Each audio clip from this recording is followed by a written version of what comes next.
Well, welcome to Bourbon Riders, and in tonight's first pour, we're cracking open the Johnny Drum. Now, this is the private stock from the Willett Distillery.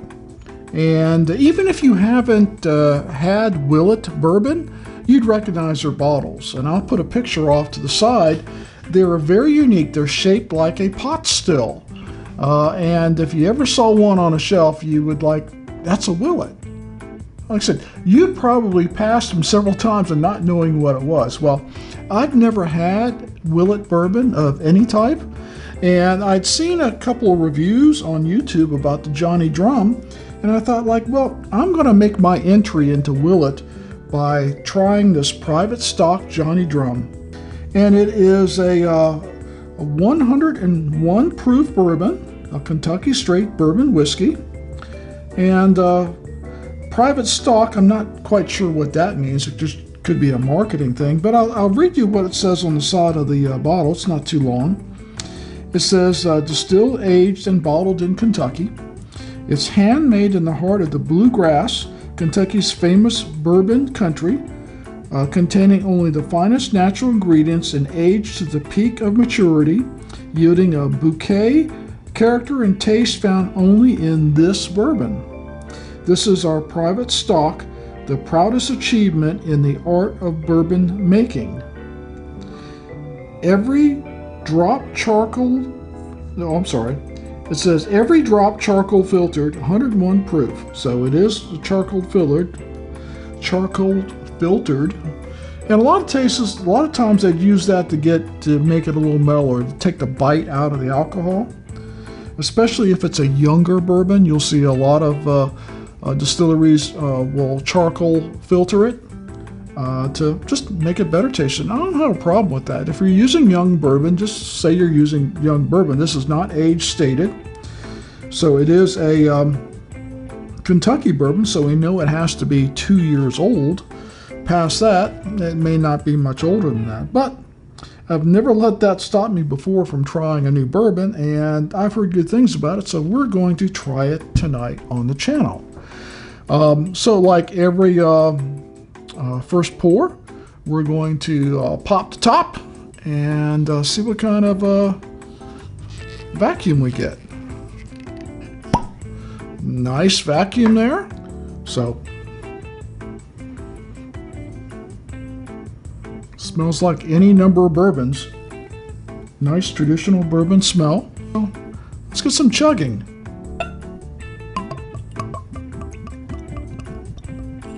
Well, that was some good chugging there. Let's see what kind of color and legs we got going on here. Medium amber.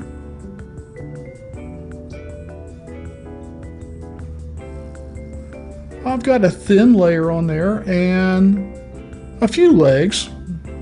It's not real viscous.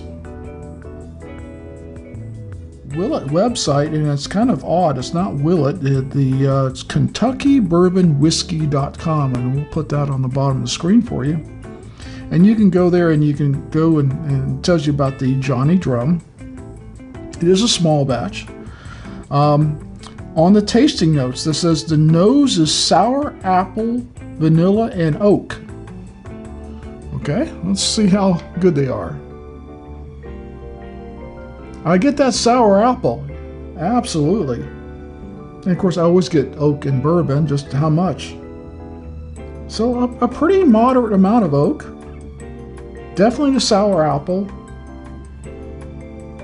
And the vanilla's there, I'm really not picking it up much. Sour apple and oak, yeah, definitely. And on the taste, they say the palate is a snowball rolling over fruits, vanilla, and spices, mixing them all together into a well-balanced and complex whiskey. Oh, and these tasting notes aren't from Willett. It's from Bill Thomas of the Jack Rose Dining Saloon. Couldn't afford your own riders? I'm kidding. So, fruits, vanilla, and spices. Sounds good to me. Cheers.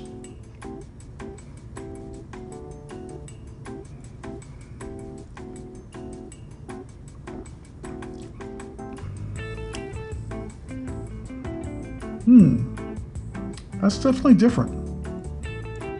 It's got a different taste to it. I always kind of go back to Jim Beam, and I say I can always pick Jim Beam flavor out in a blind.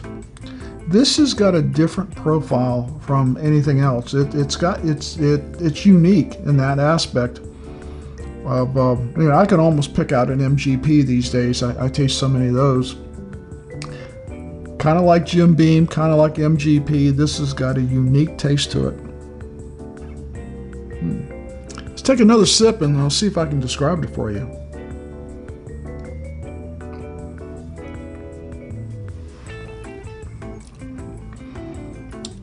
Get some mild baking spices right on front.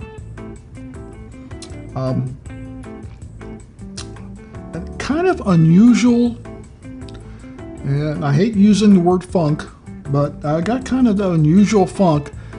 And for me, as a reviewer, funk is a taste I cannot identify. It's neither bad nor good. I just can't identify it.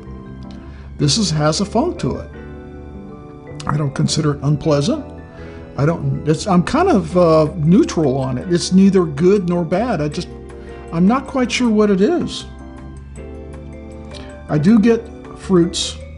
I do get some vanilla in the taste, and I do get some mild spices. But that unidentified funk, I'm not sure what to think of it. Let's take another taste.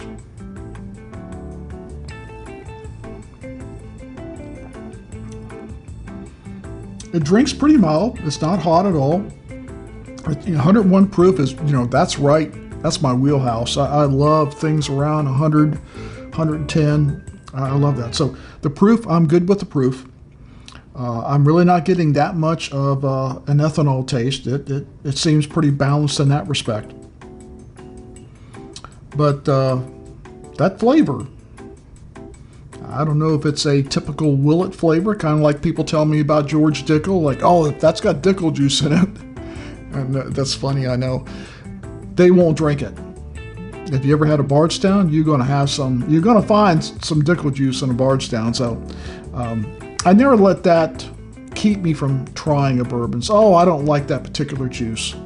I don't know if Willett juice, if there is such a thing, if it always tastes like this, if this is, basically what Willett would taste like. It just happens to be in Johnny Drum. Well, let's take one more taste and we'll come back with final thoughts.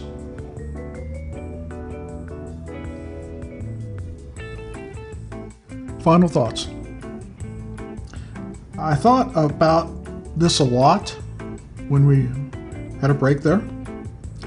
And I can tell you that it's neither bad nor good. It's kind of run-of-the-mill, inexpensive, bargain style bourbon.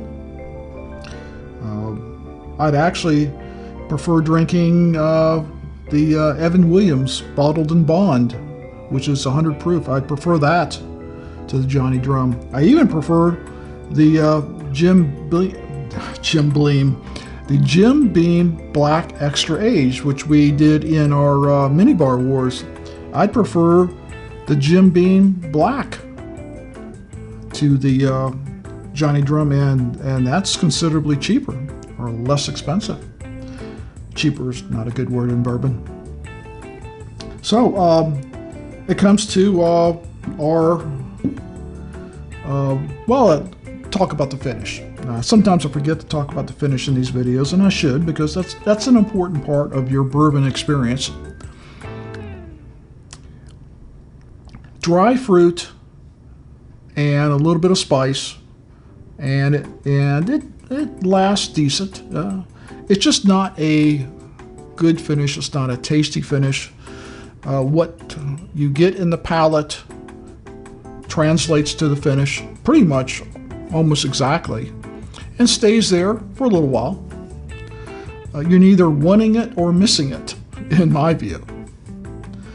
Which brings us finally to our recommendation system. 1 through 5, 1 being the highest. Naturally, go and get it right now. 5 being the lowest. We don't recommend it at all. I've never had a 5, and although this is close to a 5, in my opinion, I'm going to recommend a 4 because it's got an unusual taste that you may not like, that's different from any of the other bourbons I taste. Even some of the bargain or low shelf bourbons, the Benchmarks, the Jim Beams, the Evan Williams, just about any of those, I think, beat this Johnny Drum. It's not a bad bourbon, it's just not a good bourbon. And I think for the money, I think definitely you could find a bourbon you like just as well or better under $30. So, level 4 recommendation, I think you should borrow it from a friend. See if you like it. If you like it, it is a good value for the money. If you like it. If you don't like it, well, of course, nothing you don't like is a good value, right? So, we hope you will like this video and you'll subscribe and comment. And if you're a fan of Johnny Drum, that's great. I mean, every palate is different. Just because I don't like it doesn't mean you won't like it. But my recommendations are based on my like and my experience, and I think you could do better. If you do like the Johnny Drum, then by all means keep drinking. It's not a bad bourbon. Just because it gets a level 4 doesn't mean it's bad. It simply means I want you to try it before you invest your money. Now, if I give it a level 5, I'm telling you it's a bad bourbon. Absolutely do not go out and buy it. Level 4, borrow it from a friend. So, we hope that you'll come back for our next First Pour series, and always, please drink responsibly. Never drink and drive, and we'll see you next time.